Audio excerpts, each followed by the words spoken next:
Hello, Hero Collectors here. How's it going, everybody? Hope you all are doing fantastic. I know I am. And today we're going to be updating my Avengers shelf. Now, as you can see, I sped this up, and I was showing off some of the stuff that I would be adding, which is the Haslab Giant Man and one of the Hawkeye Sky Cycles, along with a clear riser that I got at Target for about $3. It's not like three different steps. It's just one flat riser. So I thought this would be a nice way to kind of change up the way that this would be displayed, because if I was going to do Giant Man just on his own without it, it would just be one giant figure and all the others kind of at that one level. So I wanted to add some different heights to this display just because of how tall Giant Man is, and just kind of give it some variety.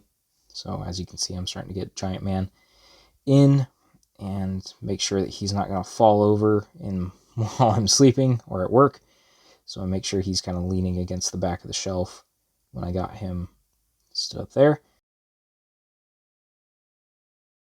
And there's that clear riser there. You can see it a bit better and just how it looks. Again, I got this at Target for $3, so if you want it for your display, I would check the kind of front area. And I'm starting to get figures in. This Sky Cycle, I gotta warn you, it just did not want to stay. Like the port or the ball just was not big enough on that stand, and it just did not want to stay, so I had to swap. So it's a little shorter than I was originally wanting, but I think it still works overall. So you can see I'm getting Hawkeye stood there, and I pair him with Mockingbird because even though they aren't really together anymore in the comics, I think that they really should be together, so I like to pair them together on the shelf. So yeah. And going back to the Giant Man, while I'm getting that sorted, I decided to go with the smiling face with the eyes straight forward, since I finally got those from Hasbro. And then the white antennas, which I was kind of unsure about. I wasn't totally on board with the white antennas initially, just because, I don't know, it just seemed a little odd to me, but I'm kind of vibing with it now. I can always go back to the black antennas later on. You can see I was trying to get Wasp sorted on his shoulder. It does not last on that shoulder. I end up having to switch up. We need a new Wasp figure. Oh, and when I was trying to get her stood up on the shelf, of course, the Sky Cycle started to fall over a little bit, so I had to switch the arrangement of the stand. So now maybe it'll stay in place. And I've got the actual like exhaust on the Sky Cycle resting against the side of the bookshelf, so hopefully that'll help keep it stable. Of course, it could fall forward and backward, but I just hope that doesn't happen. And so here we go, starting to add in more of the Avengers. There's the Hulk from the 2-pack. That's the 2-pack with Wolverine's first appearance.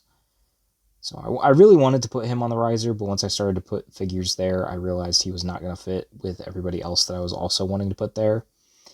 And since Hulk isn't like a classic, always member of the team kind of character, I didn't feel too bad about not having him on that main riser, because that riser is like the all-time classic in my eyes.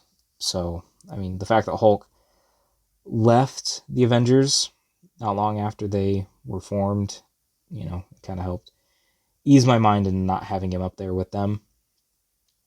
So as you can see, I'm struggling to figure out how to pose Vision, because I've had problems with him in the past just kind of falling backwards. So I'm trying to figure out what's the best way to pose him with Scarlet Witch to where she's not going to fall because she's got jelly legs, and he's not going to fall backwards because of his really heavy cape. So, and also just kind of change up his pose. I don't always like to do the same poses for characters, like a lot of energy-based characters will have the same pose, and I try not to have that on the same shelf, if you kind of get what I mean. And yeah, just kind of tweaking here, making sure everything is lining up the way I want it to. I end up moving Pietro so that he could be next to his sister, and then it kind of blends with him, her, Hawkeye, and Cap right there, kind of in a row. I have Black Panther and then Miss Marvel. It's looking pretty good there. I do really like how this shelf turned out. I end up having to not include a couple figures that I did originally have on the shelf, but it is what it is. It doesn't like break my heart too much, but it's not going to be my ideal Avengers display in the future. I will have to modify and maybe change up the risers or like put some fishing line to have a couple characters flying up above to add a bit of difference to the shelf. So that's why I like to do these display updates and adding figures, because it changes up what I'm kind of expecting for the future, like my definitive display. I mean, displays are always going to change, but we as collectors are always collecting to like reach a certain goal, and that goal, for me at least, is to have a display here in, I don't know, the next 10 years that I'm really proud of, where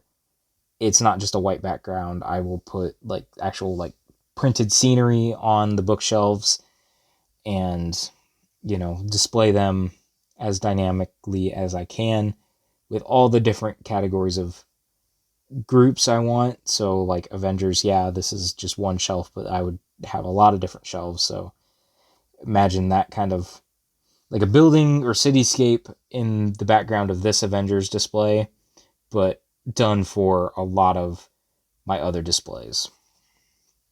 I hope that all makes sense on that kind of ramble I just went on, but here we're adding some more characters.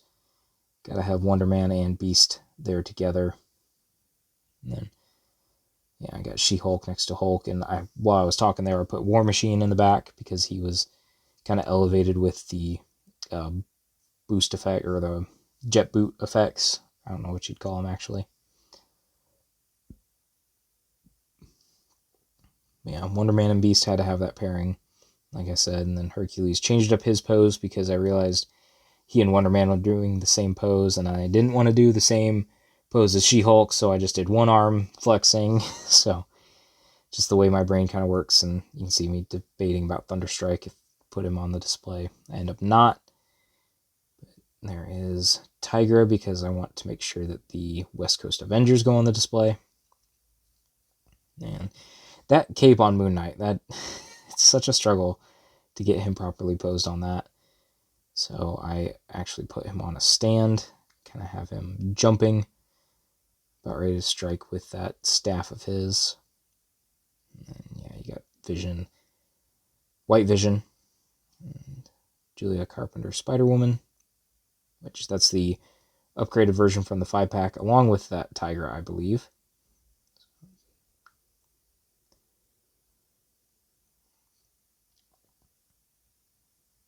And then just kind of tweak and make sure everything is standing okay. Nobody's going to fall over, and giving everybody else some space. And then I realized U.S. Agent was in the same pose as Captain America, so that has to change. I didn't realize that when I originally had the display up before this, so I changed it up. So he's now dramatically standing instead of posed up ready to punch. And then I add in the 3 3/4 inch Marvel Universe Yellow Jacket figure, just to kind of toss that costume in since we don't have a 6-inch version of it. And then I add in the tiny Ant-Man that came in the 3 3/4 inch, I think with that yellow jacket. And I always like to leave a little Easter egg of that. And then, yeah, you saw Thunderstrike, Ant-Man, and Captain Britain. And then here's the full display just kind of shown for you. But yeah, those three just didn't make it into the display this time. But I'm really happy with how this turned out. It's a solid display, and I hope you all enjoyed this video.